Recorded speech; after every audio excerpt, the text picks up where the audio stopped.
Hey now, we are getting over, and I am the Silver King, Adam Silverstein, here to lead you through these hard times. Dada, with the latest WWE edition of your favorite professional wrestling podcast. That's right, Getting Over is back once again, and we are here to break down everything that happened in the world of WWE over the last week, both going into and coming out of WWE WrestlePalooza. We will also take a second look back at that show. We already have a WWE WrestlePalooza instant analysis podcast waiting for you in your feeds. If for some reason you have not heard it yet, make sure you go ahead and do that. Now, the Silver King is in New York for the first of 2 consecutive weeks. I've already told you my schedule has been absolutely chaotic, so there was a short delay to publishing this WWE show. There's going to be a delay publishing our NXT and AEW show, which, by the way, will also include our full analysis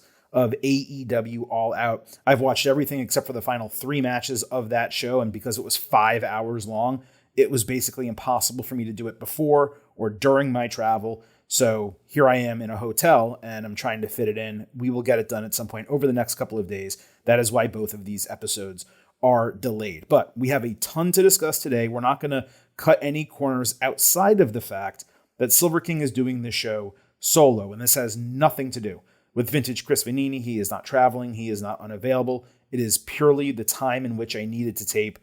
This is the only way I could do it. So I appreciate Chris trying to make himself available.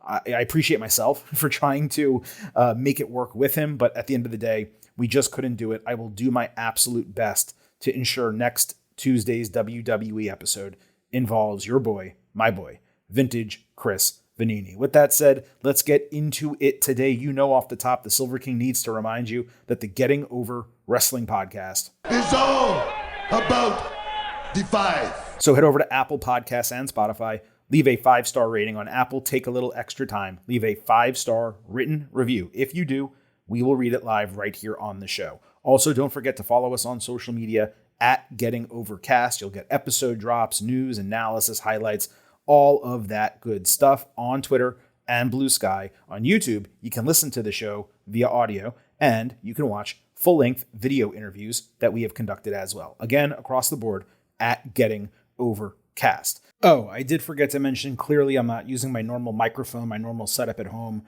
so this sounds different than usual, lower quality mic. I'm doing the absolute best I can. Again, we'll be back to our normal setup 2 WWE shows from now. For now, please just deal with the setup as we have it. I will absolutely look into getting a Rode microphone so that deals like this sound a lot better in the future. Now, we have a lot to talk about. I told you we have a WWE WrestlePalooza second look. I promise you that is going to be immensely short. The main event and the good, the bad, and the ugly are ahead. But I'm afraid I've got some news. And we're going to do this real quick off the top of the show because there's actually like 5 or 6 items I wanted to cover. We're only going to talk about the 2 biggest ones. There are reports out there we cannot confirm at this time that Piper Niven has been diagnosed with a significant neck injury. She's apparently out indefinitely, and the concern is to such a degree that the women's tag team program got pushed and pushed and pushed because they were getting second opinions trying to figure out what's going on. That second part about the storytelling, the booking, that we can confirm here at Getting Over. Obviously, best wishes to Piper. She's been used so much better by Paul Levesque, but still remains underutilized just given her talent level. She should be getting the same opportunities as like Nia Jax and other upper mid-card heels. No idea what this means for the Green regime in the short term or the long term. Chelsea Green and Alba Fire together, it just doesn't work the same way. Maybe an NXT call-up can fill the role. Lash Legend, perhaps. You know who would have been great? Nikki Cross. But unfortunately, she's with the Wyatt Six doing absolutely nothing. For some reason, never wrestling, despite being on TV, with relative regularity. Here's the big topic. John Cena on Monday tweeted a tease suggesting fans wanted to see him fight AJ Styles before he calls it quits. We tweeted, "Don't F around, John." Well, he was not effing around. In a program built entirely on social media, with Styles responding Tuesday and Triple H ultimately coming through by booking the match for Crown Jewel later that day, we will indeed be getting Cena and Styles. Big match for a big international show, not a stadium show, as I believe longtime listener Nims Azor corrected me about. It is in a big arena in Perth, Australia, but not a stadium again, which makes sense considering it's Perth, and doing 2 stadium shows would have been way too difficult to sell, especially given the rise in ticket prices. Anyway, it's the match we wanted. It's the match that's happening. Super unfortunate that Cena is so date limited, because really, this would have kicked ass as like a 2-match feud getting built into WrestlePalooza. You could have had like Cena win again, if you strapped up Styles with the Intercontinental title, there's no reason that Dominic Mysterio still has it. I cannot stress that enough. But if you strapped up Styles, Cena could have beaten him for the title at WrestlePalooza. Then Styles could have won it back at Crown Jewel. And you have a 3-show story with Styles winning at Clash in Paris, losing, and then winning it back. And the Intercontinental Championship is being utilized. It's interesting to watch. And best of all, there's no Brock Lesnar. You also then, if you're doing that, because you would have already built the Cena-style storyline on television, then you wouldn't need further TV build for their rematch at Crown Jewel. You would just be able to announce it. The Lesnar insertion into Cena's retirement sucks more and more by the day. It makes less and less sense by the day. It feels like a consistent part of Cena's retirement is like something bad is booked, and then it's corrected in a positive way. I don't know how else to explain it. Regarding TV this week, we were given a top-notch, upper echelon episode of Monday Night Raw. I've never been more annoyed about not being able to watch an episode of Raw live. And literally, I watched it on my phone while on a long-ass bus ride just to be able to tape this show. Awesome, literally front to back, opening segment to main event. SmackDown was again ho-hum. It was boosted by being the WrestlePalooza go-home. We obviously covered most of that already on the WrestlePalooza instant analysis. You look at Raw, then you look at SmackDown, and you wonder, why can't they even book Julia on that show? Like, think about how many women were featured on Raw Monday night, but your United States champion can't be booked, A, and then B, booked in something that's actually compelling. So, okay, that was the news. Cena Styles, Piper, best wishes to her. Truly, truly hope that she's okay. She's able to get back into the ring. I want to see her get everything she deserves in terms of WWE pushing her to a world championship spot at some point, hopefully. But in order to do that, she first needs to be healthy. Now, with all that said, here at the Getting Over Wrestling podcast, I happen to love the number 5. And I hope you do as well, because for $5 a month or $50 for the entire year, you can become an official Getting Overhead.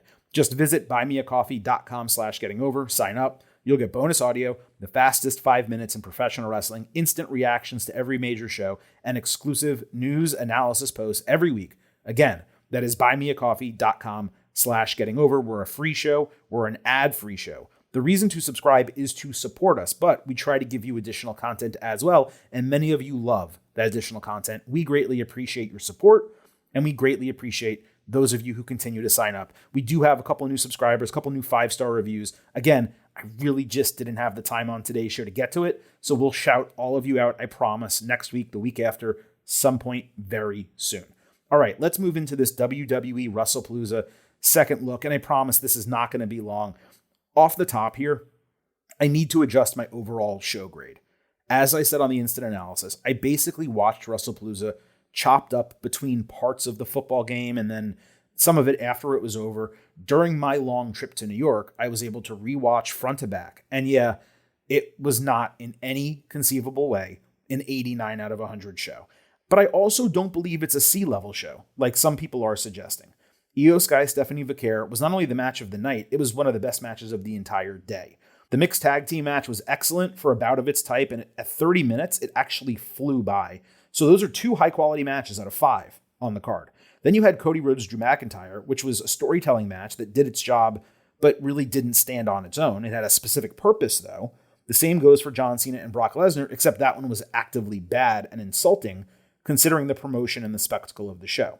The Usos Vision tag team was extremely entertaining, but clunky at the end, because sometimes shit happens. So I am down a significant amount from my initial grade. It was still a B show for me at an 86 out of 100. I'd put it a step below Night of Champions from this year. The major issue, though, was the promotion versus reality aspect. WWE debuting on ESPN with this show, like its lackluster debut on Netflix, was unfathomable. TKO has heavily shifted WWE toward quantity over quality, exactly like they did with UFC, purely for profit reasons. And it's actively hurting the weekend shows they run. This is part of the reason why perception is that Paul Levesque's booking is actively worse in 2025. Well, guess what? This dude is being told to book 33% more weekend shows than a year ago. That was my assumption. I went ahead and did the math, okay? WWE's main roster will wind up running 14 PLE nights and 5 Saturday night main event shows in 2025. That's 19 total cards. In 2024, 1 year ago, it ran 14. That's 5 additional cards in 1 year. And that's just the main roster. NXT is going to be up to 8 from 7. Then you add the Worlds Collide shows on top of that. WWE in 2025 will run 29 specials compared to 21 in 2024. That's an increase of 8 shows, 38% more than a year ago. So if we're going to sit here and have a real conversation about WWE's quote-unquote booking struggles in 2025 compared to 2024, 2023, 2022 under Triple H, it's unlikely that Levesque suddenly became a poor creative lead. If you believe that he books feuds too long and he doesn't, break things up when they need to, Judgment Day, as an example, he likes to stretch stuff. He has his faults. He's not perfect. No question about that. But the facts are, he is being asked to run 38% more specials. He again had to deal with Dwayne Johnson's bullshit around WrestleMania, and he lost 2, not 1, but 2 active women's champions to injury, and yet the Raw women's division booking right now, despite that happening, is the best it has ever been in the history of WWE. That does not, for 1 second, excuse the booking of John Cena's retirement since WrestleMania. But it does provide a much wider lens through which we can examine why his booking has not been as sharp as it was previously. And as I've said recently on the show, let's not forget, there have still been dozens of great to excellent to incredible moments for WWE in 2025. So people out there, we honor Booker of the Year here at the 2025 Getting Over Awards, aka the Meaties. There's arguments out there that, Triple H has fallen off. His creative is now terrible all of a sudden. Shawn Michaels is the better booker, and Shawn Michaels is a great booker. I think he doesn't even get enough credit that he deserves for what he's been doing with NXT.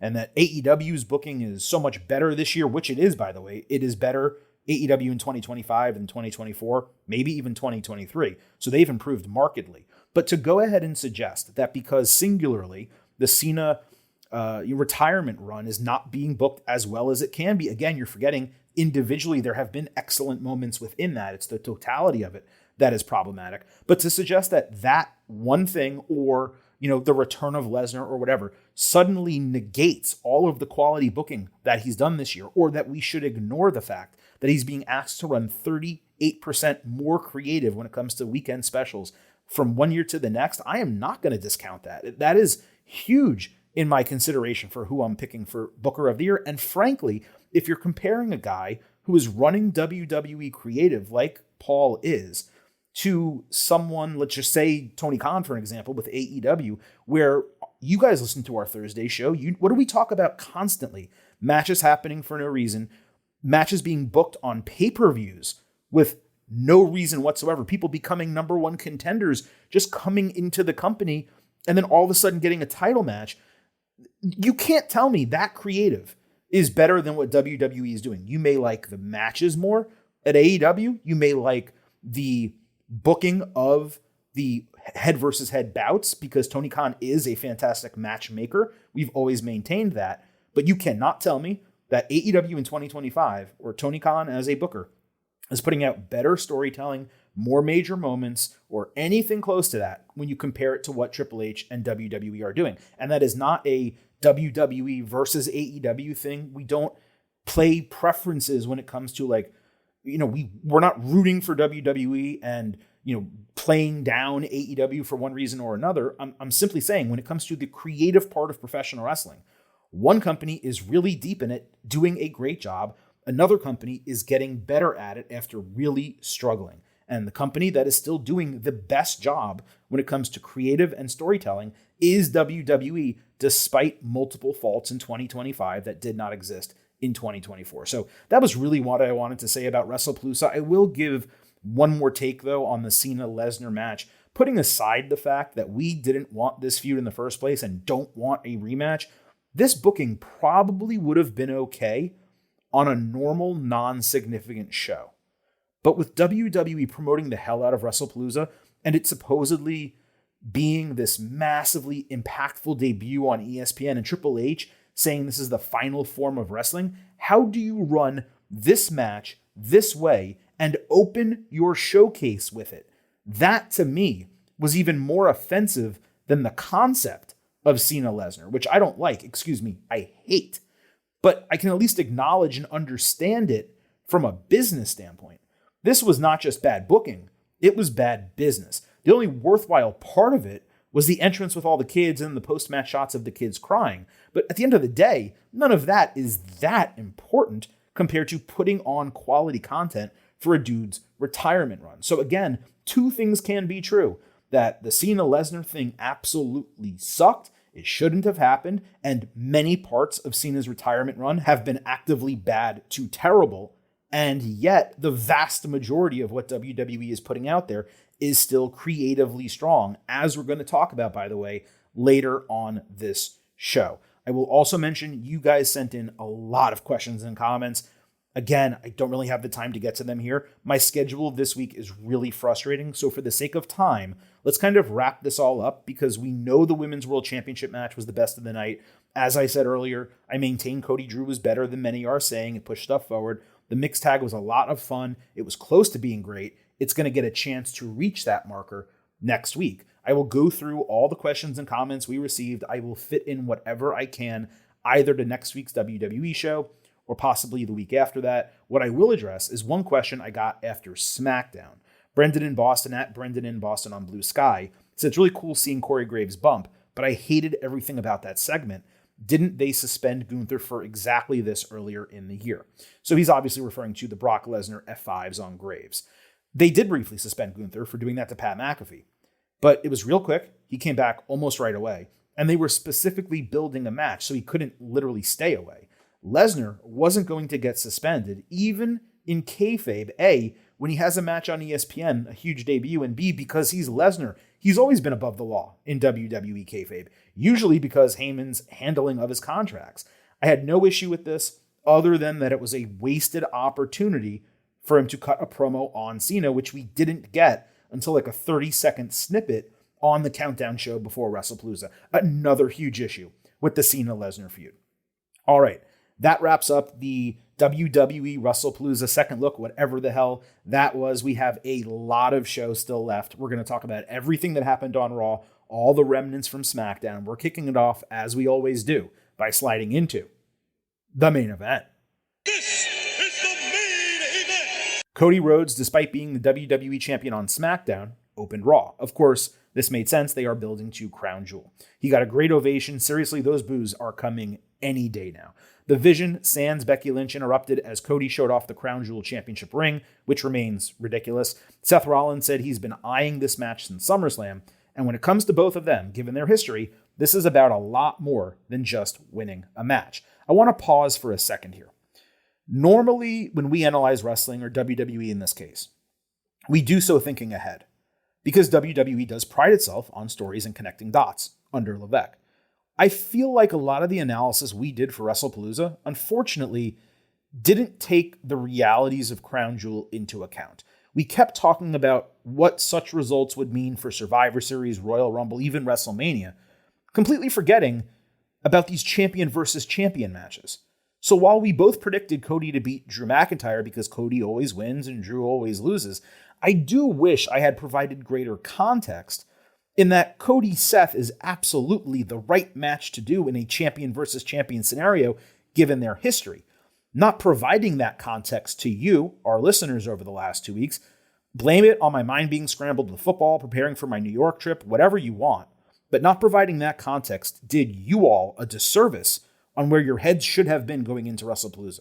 Because in that context, while I still didn't love the finish to Rhodes McIntyre, it makes far greater sense as a way to push the storyline forward while giving Cody a break for this match, only to come back to Drew after WWE gets back from Australia. Anyway, back to Raw.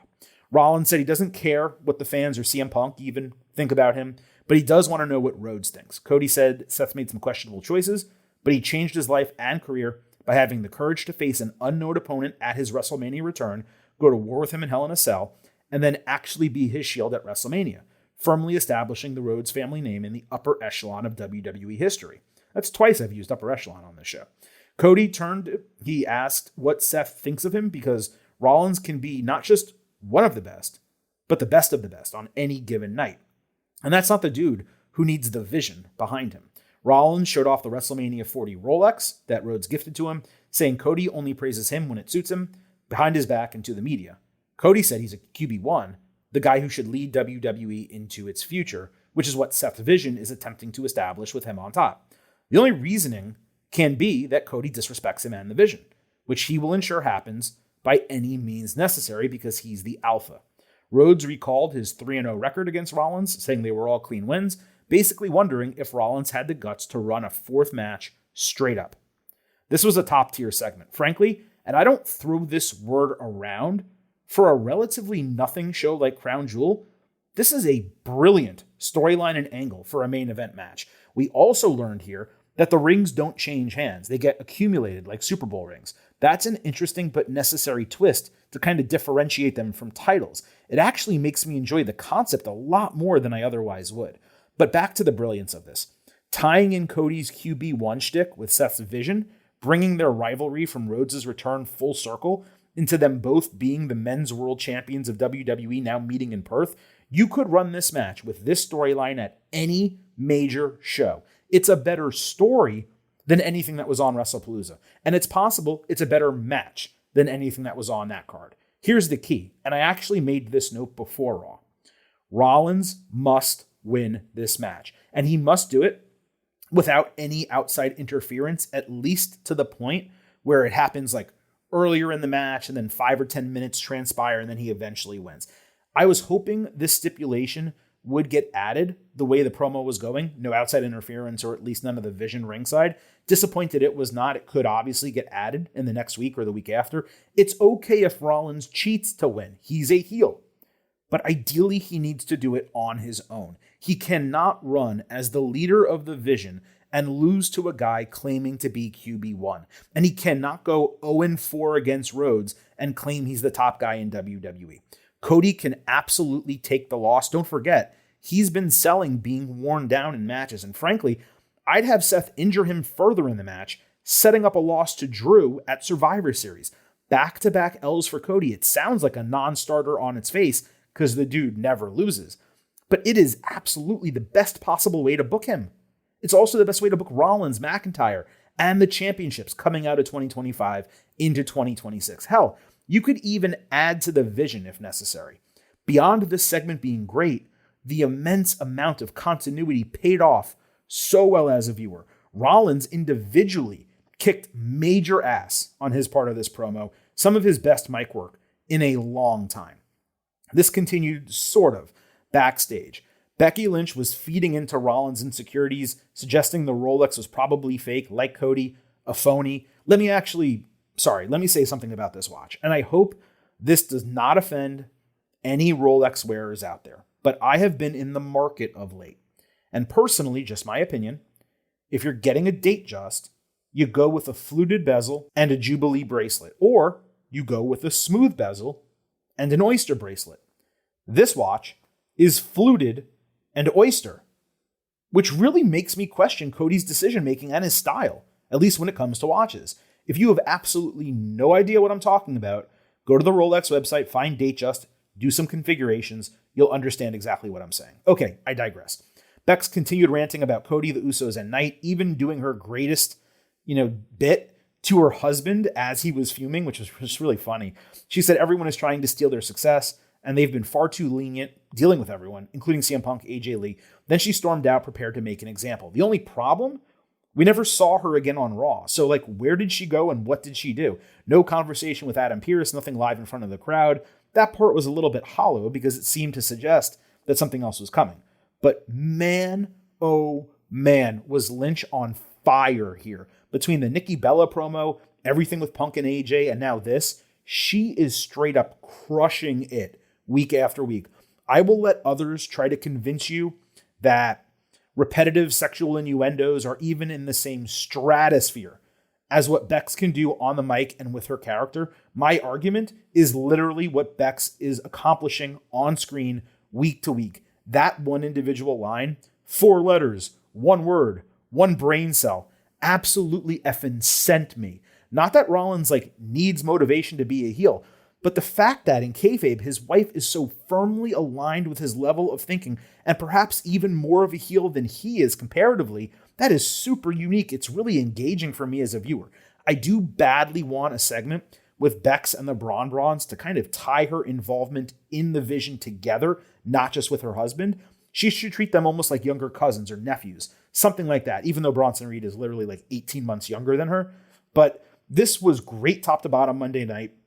A brilliant backstage segment on top of a brilliant in-ring segment. From the opening with this to Lynch clearly having watched and responded here, you could not have asked for any more from Cody, Becky, or Seth on Monday night. The Usos commiserated backstage with Jimmy angry they lost to the Vision and concerned that Jay got himself a revenge match against LA Knight. Jay snapped at him, saying they would have won the match if Knight wasn't the referee, which he wouldn't have been if they never tagged the week prior. Jay backed away from blaming Jimmy, but he did say he needs to body Knight before they can take care of the Vision. He was super passionate and angry, showing a different and pretty interesting side to his usual happy-go-lucky self. This is the most interesting form of Jay as a singles competitor, period, at least as far as I'm concerned. Interaction here was terrific. Cody approached Jimmy backstage asking if Jay was okay. Jimmy said bro is all in his head, but maybe Cody can get through to him. Jay later told Cody that he's good, but Rhodes related that failure is part of the business and everyone believes in Us. Jay promised to find his way back to the top. He gave a little bit of a stare, though, as Cody left. Later backstage, Knight was making the case for Jay being in the wrong from pretty much the beginning all the way to WrestlePalooza. What he said was all facts, and it did lead into their scheduled match. So we had Us against Knight. Jay was on top early until the box jump superplex. Knight followed with a burning hammer for a false finish. Let me be clear. That should be a move that ends matches, and it's way better than the BFT. It's insane how many wrestlers in WWE have better signatures than finishers. Hell, even the jump-up elbow drop is better than the BFT. He also hit that in the match. The Vision ran down as this was heating up, interfering with Knight, thus allowing Jay to hit a spear and an Uso splash for a win. Jimmy came out before Vision attacked further, asking Jay to stay and help. When his brother walked away, Jimmy grabbed a steel chair, ran in to protect Knight, as Paul Heyman literally pleaded for Braun Breaker not to attack. He kept saying, no, no, no, no, no, like I'm yelling at my dog to drop chocolate he found on the ground or some shit. I'm not sure that was Heyman treating him like a dog exactly. That's how it played out to me. And if so, WWE needs to go away from the literal he's a dog stuff and move into the metaphorical, yo, he's a dog type of stuff. Anyway, solid face-on-face match.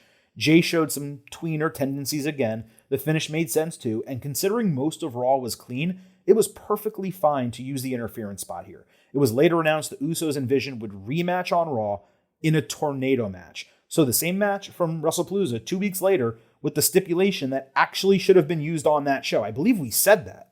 Frustrating as hell. That event looked so much worse after Raw, just given the way the storylines came together after the fact. It's why I firmly believe what I said earlier about there being too many events and this one, WrestlePalooza, not being part of the original laid out plans.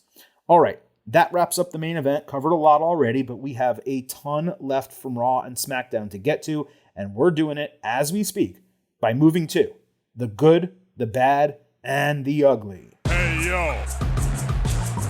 Survey says one more for the good guy. Say hello to the bad guy. Don't sing it. Bring it. Stephanie Vaquer opened hour 2 of Raw getting an excellent reaction. She was super emotional, saying this was legitimately a dream realized, one that felt impossible, but she made come true via sacrifice. She put over Io Sky and her hero, her father. She said in Spanish that she's the first South American women's champion in WWE, and the fan support fueled her. Vaquer promised to remain unstoppable and continue making history. Without question, her best English promo in WWE.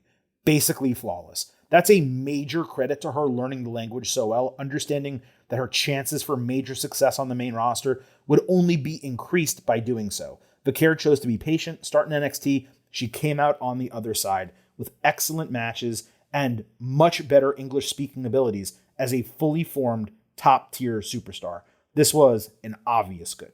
Nikki Bella and Rhea Ripley congratulated Vaquer backstage, with Ripley reminding she was coming after her and Vaquer saying she was ready.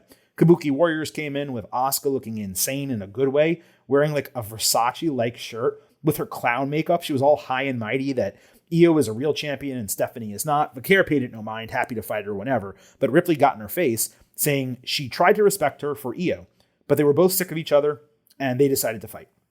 Io later told Asuka she didn't need to fight because of her. Asuka wanted to beat respect into Rhea. When she left, Kairi Sane said Asuka is why they are there, and they should listen to her. Io then found Rhea warming up, asking her to call off the match. Ripley said no because she's sick of the disrespect, hoping they can beat respect into each other, just like Rhea and Io once did.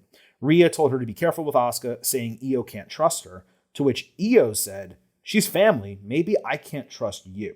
First of all, sick-ass main event to book unannounced on Raw. Probably could have drove viewers promoting it if they had done so ahead of time. However, Joe Tessitore sold the gravity of this match extremely well in the segments that followed. Second, it annoys me that fans are not popping when Asuka growls Kairi's name. It's a great bit.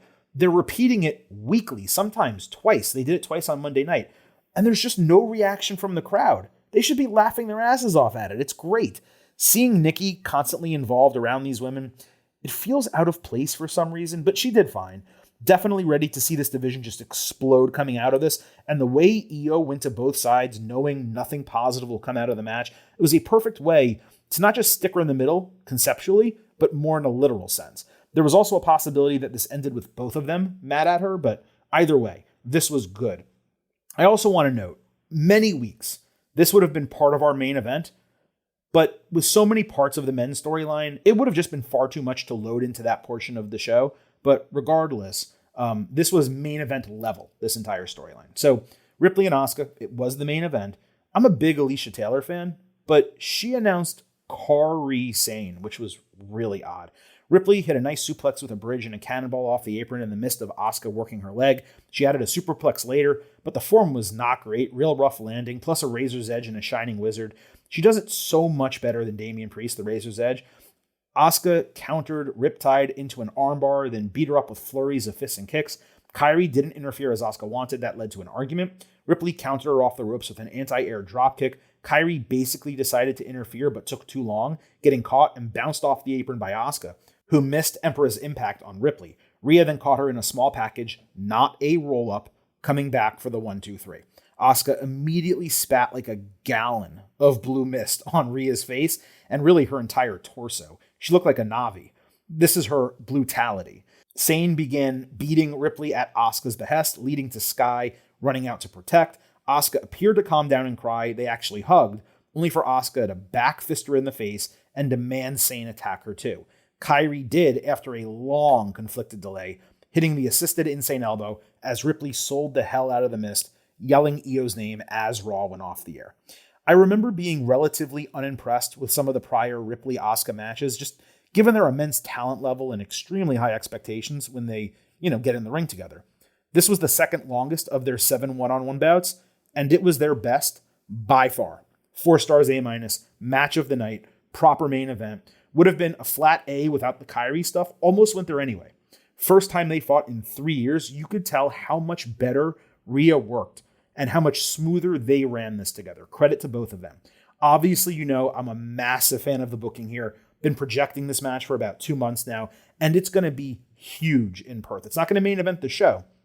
It'd probably be the second biggest match on the card, maybe third because we are getting Cena and Styles, but This has a chance to be pretty close to that. I'm not sure if Asuka loaded too many missed pills or whatever, but holy hell, was that a crazy amount all over Rhea. It made for a great moment. Her selling was super impactful. Asuka is morphing into her final form before our eyes. All I wish is she went away from the clown makeup back to the snake stuff that she wore last week. She has a really nice face, and she uses facial expressions extremely well. Covering all of that up in makeup lessens the impact of some of her anger spots, her frowns, all that. 10 years to the day, by the way, that she has been in WWE. This is probably her best character work on the main roster, maybe her second best character ever, only next to suited, undefeated, badass Asuka in NXT. And now her English, of course, is so much better. I love that she's being booked like a main eventer again alongside the two most popular women in the company right now. And not for nothing, this is doing wonders for Kyrie. She has a character, a storyline. She's the one who, when she turns on her mentor, may wind up benefiting the most in the long term. Being forced to fight people she loves, all because she feels a respect and responsibility and duty. I almost spit water out when she saluted before doing the insane elbow, even though she didn't want to do it. Oh, I completely forgot. This was a no-brainer, no doubter good, top-notch storytelling by WWE, going back to what I said earlier. Io has been awesome selling her disappointment and hurt and anger through all this. She had a great crying promo on social media, losing her shit about her family turning on her and all that. She said it hurts more than losing a match. They're just crushing this right now, man. Women's Tag Team Championship, Alexa Bliss and Charlotte Flair against Chelsea Green and Alba Fire. Charlotte got the hot tag, completely destroyed the heels. Ultimately, the champions hit stereo natural selection, properly called by Michael Cole, for the win. Not sure the last time Flair has actually won a match with that move. Seeing her beat Green with it was a little bit annoying. Plus, it would have been far more fitting for Chelsea's character to see her tap out hysterically in a submission. But it was a perfectly fine match. There wasn't much to it. It gets so good. Nia Jax opened hour 2 of SmackDown really promoing about being sick of the women's division not treating her like their alpha female. She made fun of Tiffany Stratton's voice and slogan, then talked shit about Jade Cargill as a wrestler. Stratton came out holding up her title, saying no one wants Jax near the championship, while Cargill has proven she's no superhero. Tiffy then went charging to the ring. Security stopped her, though, so Jade went by her and got pulled off the ring apron by security, with Nick Aldis setting the triple threat for next week in Orlando. This was supposed to be on WrestlePalooza. Nia's promo was rough. Tiffany was actually better than usual, the way she spoke, but she didn't have any real content. The booking is simultaneously boring and repetitive because the division has been focused on these 3 women forever. This was bad. United States Championship, Sami Zayn defending against Carmelo Hayes. Miz put Melo over heavy on commentary throughout. The Miz did replace Corey Graves after the F5 situation. Hayes hit his springboard backwards, draping leg drop early. Sami much later came back with a Michinoku driver. Melo crushed him with a running pump knee. Zayn got knees up to block a sky-high frog splash, though Hayes countered Luva kick with a perfect super kick. Melo came back with the frog splash after hitting a jump over DDT onto the apron. He sold an arm injury on the landing, but was unable to hook the leg because of it. First 48, then Blue Thunderbomb got countered back into first 48 for a false finish. Then Hayes countered a suplex into a lifting cutter, hitting his springboard reverse DDT, but missing nothing but net. Coming back, Zayn immediately caught him with a boot to the face and Blue Thunderbomb to retain the title. Tremendous showing by Melo. Exactly what he needed to remind everyone what he can do and why he should be a legitimate part of the mid-card title scene. Loved the Blue Thunderbomb ending the match in sudden fashion, considering Hayes is not at the point where he needs the ultimate finisher to understandably lose. This is the second time, I want to say in 3 or 4 months, by the way, that Sami has won a match with Blue Thunderbomb. That's positive. I was a little bit surprised Miz didn't hop off commentary to try to get his own title match on the back end, but this was easily the best match on the show. The US Open Challenge continues to deliver. Now it's up to WWE to maintain the momentum and finally push Melo coming out of this. 4.25 stars, an A, and obviously a good. Rusev jacked Dominic Mysterio up against a road case at the start of Raw, presumably demanding an Intercontinental Championship opportunity. Dom expressed his concerns to Finn Balor in the Judgment Day clubhouse. Balor brushed him off, saying he could ask good friend El Grande Americano, whom Dom said, was back in Mexico. So he then turned to JD McDonough, who was similarly standoffish, and he was declining as well until Roxanne Perez convinced him to go help the group. JD ultimately agreed, but Dom said he already got the match made, which pissed off McDonough, who went into the corner complaining to Balor as the ladies dipped out. You're not going to find me giving the Judgment Day Clubhouse segment anything other than a good, but particularly this one that developed continued rift in the group. The men are at odds. Balor and McDonough are clearly on the same page. It's going to be interesting to see upon Liv Morgan's return if they actually split and run a full breakup. So we had McDonough against Rusev. McDonough was again impressive selling while finding ways to deliver high-impact offense while getting beaten. Slingshot corkscrew was a highlight. Rusev caught JD running for a great rotating Uranagi, hitting Machka kick and the accolade to win via submission. Dom looked like he was going to help, but he got scared and just let JD suffer. So Balor actually had to run in from the back, pull Rusev off with a sling blade, leading to an argument between he and Dom. I gotta say, I really enjoyed Rusev here. While I maintain WWE did not need to bring him back, he's proven me wrong the last couple of weeks, starting to get over too. JD certainly played a major role in that here. I'm a little bit concerned with this Judgment Day angle from the standpoint that Dominic is the clear heel. But there's a chance that by the time they turn him, either the fans see him as the face or want to cheer for him as the face, and the turn doesn't exactly work the way it should. The post-match here was solid storytelling. I remain firmly into it. Good B-level match, by the way. Not a single match was below a B or B-, let's say, at the worst, on Raw Monday night. Los Americanos, which is what the trio is now called, got an AI slop video package referring to them as a legendary lucha family prepared to go on a reign of supremacy. Once believed to be gone forever, they've been reborn as nature heals. AJ Styles and Dragon Lee then told Adam Pearce they were sick of those guys who are disgracing Lucha Libre. They're getting a tag team match next week. Styles also told Pearce, dude, stop signing Americanos, which is a completely fair point. It was good, but I wanted a little bit more specific backstory on Corto y Alto, which again are just my names for them because they don't have names. Lyra Valkyria came across Bayley backstage apologizing for busting into her locker room last week. Bayley, who was wearing CM Punk's AJ's husband jacket, cut her off saying it was great to see her and how she's so proud of her winning her match last week. Bayley asked Lyra to be in her corner for her match, but Valkyria reminded Bayley she literally screamed at her, called her an idiot last week. Bayley went on about needing help against the heels, and Lyra ultimately agreed because she's a good bird lady. But she was seriously confused by Bayley's positive mindset and hugger-level enthusiasm. Lyra really does attract crazy chicks. Like, it's clearly a thing dating back to NXT and now the main roster. Why aren't we bringing Tatum Paxley up and letting her counter Bayley's crazy? That's what they should be doing. It would be fantastic. This on its own was good. We also had Bayley against Perez. Bayley sold a leg and 8 Pop Rocks ringside, selling that like absolute death, crumpled over. She got it in at 9 from the count. Raquel Rodriguez pulled her out with a huge boot ringside. Lyra responded, putting Raquel into the post before Roxy flattened her with a tope suicida. There was a great visual of Bayley literally like snapping in the background. She dragged Perez into the ring by her hair, hit Bayley to belly, and Rose Plant getting the win. She then celebrated like the role model as opposed to the hugger she celebrated when she got her last win. When Valkyria hugged in celebration, Bayley shoved her off and acted like an asshole. This was extremely well booked as a match with a bunch of storytelling factoring in. It was perfect with the exception of the Rose Plant, which still sucks. I'd like to see her do a new heel finisher that's more impactful, but I do get the idea of Bayley doing her 2 finishers consecutively because of the gimmick. It's a two-face gimmick, a 2 sides of the brain type of deal.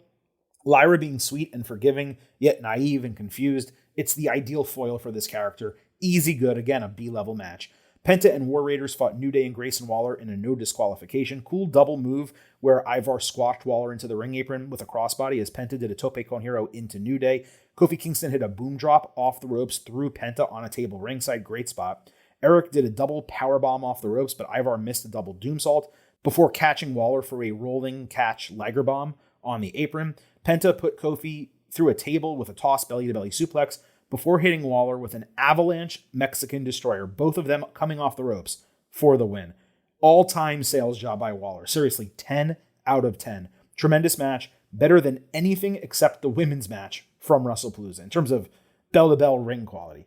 It was a little bit segmented, but I appreciated how the weapons and tornado nature of the stipulation added to the actual wrestling rather than becoming shock value spots. There's a happy medium between the way WWE and AEW do these, and it's that gap in between that would actually be my preference. But if I have to lean one side or the other, I prefer something like this than just like pulling out a staple gun or a fork just to be gruesome. 3.75 stars B+. In terms of the actual booking of this, just getting run back with a stipulation, the same side winning, that's kind of frustrating. It's clear to me plans changed significantly with Andrade's departure. Now that New Day has lost to Penta in singles and tag action, can this please finally end? And can the actual Raw tag team division get more talent so it can be booked well? This gets a good. Penta also cut a promo on Mysterio during a commercial break. We already knew Rusev wouldn't win the title, but this looks to be a big-time program they're running. The question is whether Penta is a fill-in for Rey, or Rey will be able to get back before Survivor Series, with Penta being the catalyst that leads to his return and that feud. The Street Profits appeared at odds backstage, with B-Fab trying to play mediator, saying brothers sometimes have issues, but they always come back together, especially when they have a goal like winning the tag team titles. Michin then interrupted, pulling her away to talk about their feud. Angelo Dawkins was about to say something. Montez Ford stopped him cold, saying he would go to Aldis and figure out what they need to do. When Tez left, Bo Dallas appeared as like the devil on Doc's shoulder, saying Ford clearly wouldn't listen, but he was there for him. Tez immediately stormed back into the picture, jacked Bo up against the wall, but Dallas said he was there to guide lost souls. Eric Rowan then hit them both with his comedic mallet in extremely unconvincing fashion. Everything except for the Rowan involvement played here, but that was so freaking weak. Running a Street Profit storyline where they're calmly at odds, not feeling each other, it is so much more realistic than having some like massive blow up. I don't believe we've seen something in a match or backstage to further explain their disagreement, but I'm not actually sure it matters beyond them just like not being successful in retaining the titles. WWE needs to move B-Fab away from these guys. They don't need her at all, and she doesn't need them for TV time because the women's division is so freaking thin. It's good, but it almost went off the rails with Rowan. Kit Wilson backstage was complaining to Aldis when Damian Priest stormed into his office, interrupting him, angry that Aleister Black attacked him from behind and used a referee as a shield last week like a coward. Priest threatened that he would go into Punisher mode if he does not get another match. Wilson basically said Priest was a paradigm of toxic masculinity, so Priest literally picked him up and just chucked him through a temporary wall as an exclamation point. Hopefully this means Elton Prince is on his way back sooner than later, so Pretty Deadly can reform. The tag team division certainly doesn't need another team, but maybe you can move them over to Raw. That would be great. Wilson did well from a character standpoint, and really, he should have been used this way the entire time with his dude out as fodder for other superstars. We've been talking about this for months. The Priest bit with the drywall, it did work, and overall this gets a light good. Solo Sikoa continued his seated promo from last week, calling Tonga Loa his only loyal soldier, the one who has been with him from the start of his family and never betrayed him. The son of Haku, the most dangerous man on the planet, who brought gold to his family and deserves even more. Sikoa said he let him down, but his loyalty will be rewarded. Loa put his hand on Sikoa's shoulder, saying, "I love you, Solo." It seems like this is probably going to continue a couple more weeks with each guy being brought into the fold, his background explained, committing to Sikoa. Hopefully this marks the return of Tama Tonga, who is badly needed for MFT to work. JC Mateo and Tala Tonga, it hasn't been good to this point.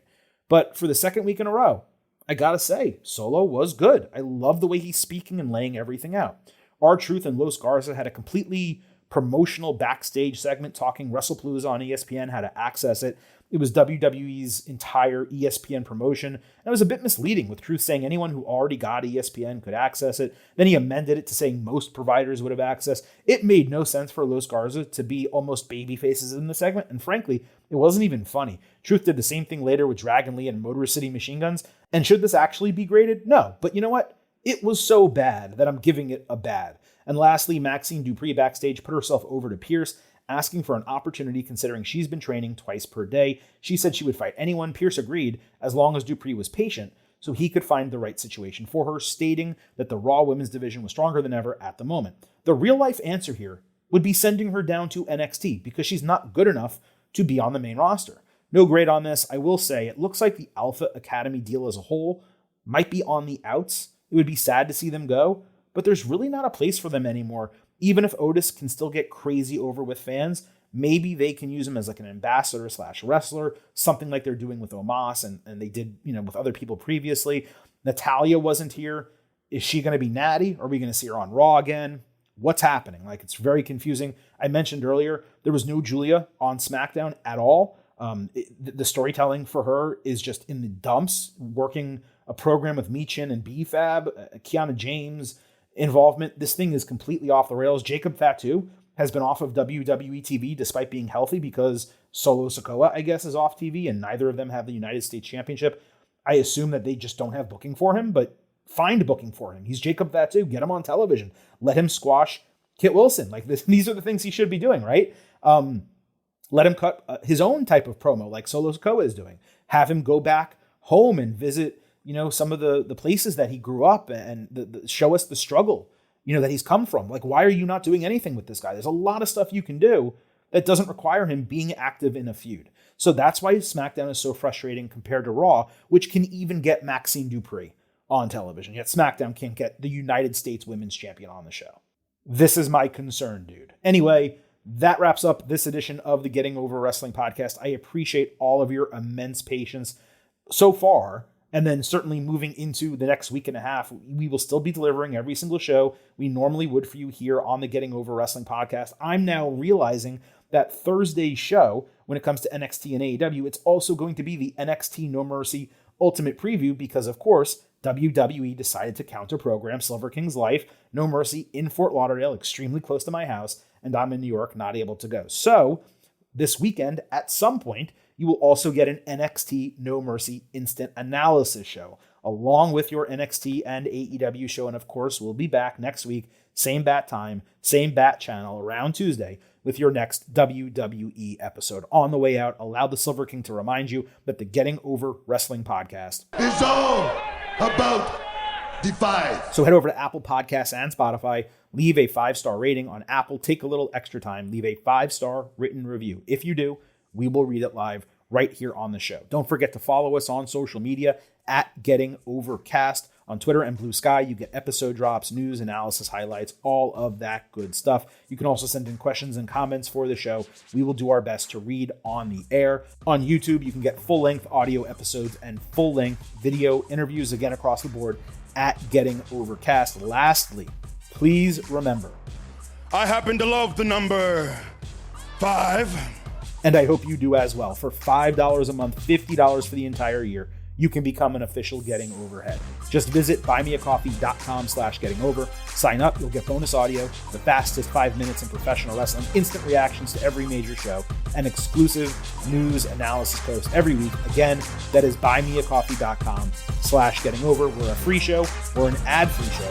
We would greatly appreciate your financial support. All right, everyone. That wraps up the WWE edition of the Getting Over Wrestling podcast. It is officially time for the Silver King to sign off and leave you with just 3 final words. Bye for now.